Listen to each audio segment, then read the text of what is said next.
D2.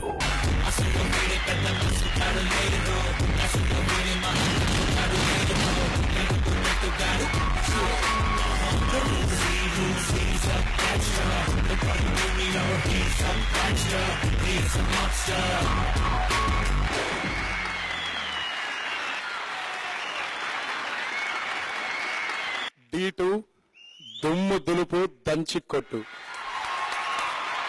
Dancer అన్న ప్రతి ఒక్కరు మీ డాన్స్ చూసారంటే ఫ్యాన్ అవ్వకుండా ఉండరు. సో అలాంటి ఇన్స్పిరేషన్ మీరు. ఇంత గొప్ప ఎక్సలెంట్ డాన్సర్ ఇలాంటి డాన్స్ షోకి రావడం మీకు ఎలా అనిపిస్తుంది? D was always my favorite program because ఇప్పుడు మాకుండే రెస్ట్రిక్షన్స్ వల్ల ఇప్పుడు డైరెక్టర్ ఇన్వాల్వ్మెంట్ ఉంటుంది, ప్రొడ్యూసర్ ఇన్వాల్వ్మెంట్ ఉంటుంది. ఇంత ఇన్వాల్వ్మెంట్ లో నిజంగా నాకు తెలిసి మేము అంటే యాక్టర్స్ గా మేము ఇచ్చే ఛాన్సెస్ చాలా తక్కువ. ఇక్కడుండే మాస్టర్స్ కానీ ఇక్కడ వచ్చి పెర్ఫార్మ్ చేసే మాస్టర్స్ కానీ దాదాపు నాకు తెలిసి 10 ఏళ్ల నుంచి 20 ఏళ్ల నుంచి కూడా ఇండస్ట్రీలో ఉండే మాస్టర్లు ఉన్నారు, సరి అయిన గుర్తింపు రాకుండా. అలాంటి గుర్తింపుని తీసుకొస్తున్న ప్లాట్ఫామ్ D.